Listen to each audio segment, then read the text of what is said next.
So think about the apps you use, Instagram or Netflix. You log in and then maybe you close the app and then you return, you are still logged in. In a stateless system, the server does not remember anything about the user's previous request. Every time you make a request, the server treats you like a brand new customer. A JWT is a compact self-contained token that contains all the information like which server needs to know about the user, such as the user ID, their role in the system. When a user logs in, the server generates a JWT, signs it, and sends it back to the client. So cookies are a small piece of data that a server sends to your browser, which the browser stores and sends back with every request. They are used to remember information about you like your login status or personalized settings across multiple sessions. In server-side session management, basically the session data is stored on the server. This means that whenever a user makes a request, the server looks up the session data in a database or session store to remember who the user is. Hey everyone, welcome back to Prep Train, your go-to channel for all things tech, learning and career growth. I am Sahib Kumar and I am super excited to have you here today. If you are new to the channel, Prep Train is all about helping you level up your skills in programming, backend engineering and getting you ready for the job market with practical tips and hands-on knowledge. Whether you are just starting out or looking to sharpen your skills, this is the place for you. Now today we are diving into a topic that's absolutely essential for anyone working on web applications, session management. I mean, have you ever logged into an app, closed it, and when you come back, you were still logged in? That's the magic of session management. But it's not just about convenience, it's the key to building secure, scalable web applications. In this video, we will break down the difference between stateless and stateful system, dive into how JWTs and cookies help manage sessions, and show you real world example like how companies like Netflix manage millions of users seamlessly. Before we jump in, make sure to hit the subscribe button and turn on notifications so that you never miss out on our latest videos. Trust me, you don't want to miss the valuable content that we have lined up for you. Also, don't miss out on joining the Prep10 Telegram community. Here you can get all the latest updates on job opening, internships and much more. The link will be in the bio of this channel, so be sure to join it. Alright, let me bring back my deck and then we can continue diving deeper into session management. Alright, so let's start by talking about a concept that you have probably encountered every day without even realizing it. Session management. So think about the apps you use, Instagram, Netflix. You log in and then maybe you close the app, and when you return, you are still logged in. So how does the app actually reminds you? This is basically where the session management comes in. In backend engineering, session management is absolutely essential. It allows systems to remember who you are across different interactions. This is important for user experience. Nobody wants to log in every time they open an app, right? But it's also crucial for security and scalability. In today's video, we are going to cover some core concepts around session management, including the difference between stateless and stateful systems.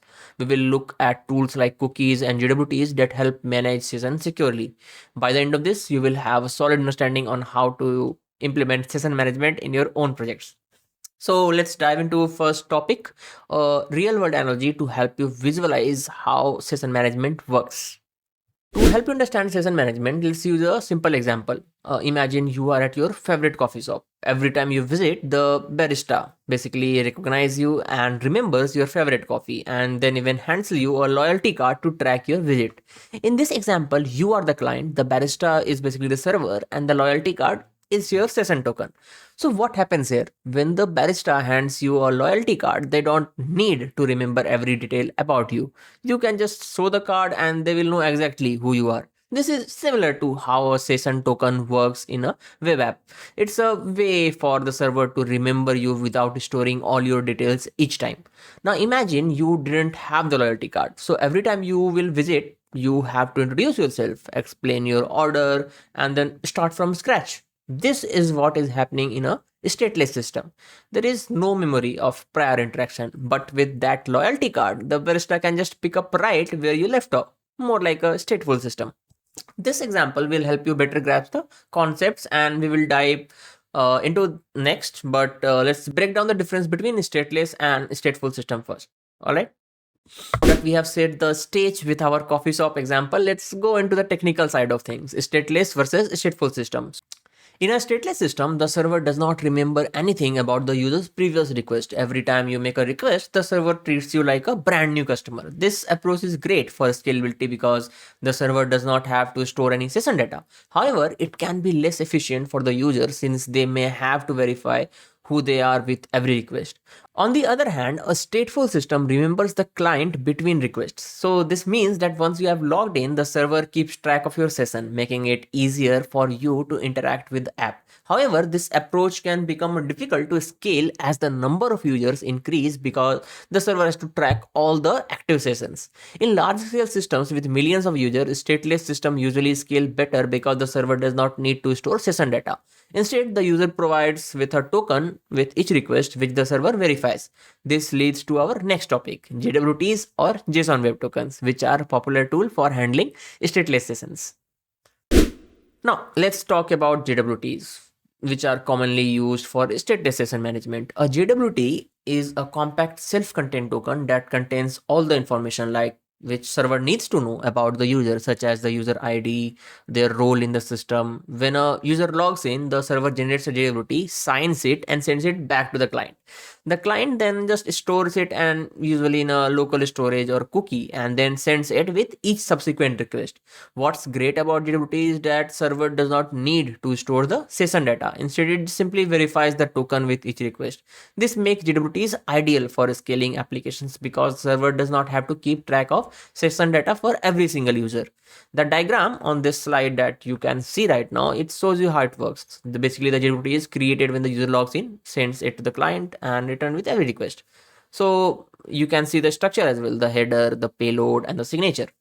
Next, we will discuss cookies and how they fit into session management.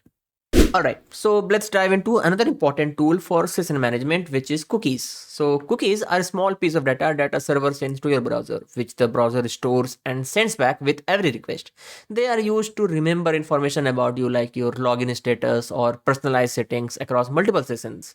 There are mainly two types of cookies, session cookies. These are temporary and expire when you close your browser. They are often used for short-term purpose, like keeping you logged in during a single browsing session.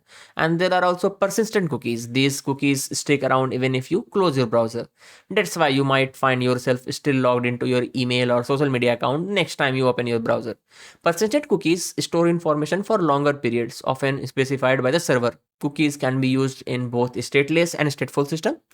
In a stateless system, cookies might store tokens like JWTs that our server can validate with each request. This allows the server to treat each request independently without needing to store session data. In a stateful system, cookies often store a session ID that the server uses to look up the session data stored on its end. This way, the server remembers who you are between the requests. The key takeaway here is that cookies are versatile tool for session management. They work in both stateless and stateful system, but the way they are used differs depending upon the architecture. Now that we have covered cookies, let's move on to the next topic, comparing the server side versus client side of session management. Okay, in server-side session management, basically the session data is stored on the server. This means that whenever a user makes a request, the server looks up the session data in a database or session store to remember who the user is. The benefit of this approach is that it's generally more secure and the client does not have access to the session data, and it reduces the risk of tampering. However, this method becomes harder to scale as the number of user grows. The server has to keep track of every active session, which can be resource intensive. On the other hand, client-side session management stores the session data on the client device, usually in the form of a JSON token like JWT. And every time the users interact with the server, the client sends the token which the server verifies. This approach is much easier to scale because the server does not need to store session data for each user. However, if the it's slightly less secure since the session data is stored on the client, making it more vulnerable to attack if not implemented correctly. Both methods have their own trade-offs, and server side session basically offers great security but are harder to scale. Client side sessions are easier to scale but may introduce security risk if not properly secured.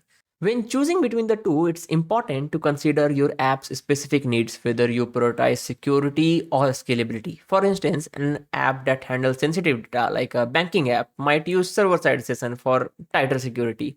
Meanwhile, an app that needs to handle millions of users, like Netflix, might prefer client-side session for better scalability. Now that we have compared these two approaches, let's take a look at some real-world use cases to see how these concepts are applied in actual practice. So, let's look at the example of two real-world example of session management, Netflix and banking operations. Let's talk about Netflix first. So Netflix uses JWT to manage user session across multiple devices, whether you are watching on your phone, laptop, or TV. Netflix basically issues a JWT to each device. This allows the user to stay logged in seamlessly across all of their devices. Since Netflix has millions of users interacting with its platform at the same time, it uses a stateless session management approach. By handling session on the client side with JWT, basically Netflix can scale easily without overloading its server. This is a perfect example of how client-side session management can be used to handle scalability in a real-world application. Now let's consider banking apps. Unlike Netflix, banking apps prioritize security over everything else. So these apps use server-side session management to ensure that sensitive data is stored securely on the server. When you log into your banking app, the server tracks down your session and stores session data in a session store. This way, even if a user device is compromised, the session data remains secure on the server. However, this approach requires some more resources and can be harder to scale, but it's a trade-off banking ops are willing to take for the sake of security. These two examples highlight how different applications have different priorities.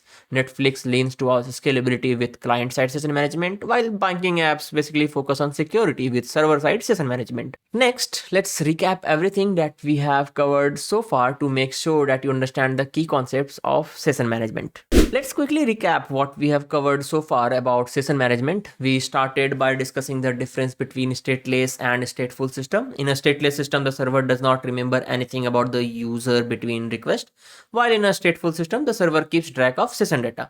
Stateless systems are easier to scale, while stateful systems offer a more personalized user experience, while can be harder to manage as user number grows.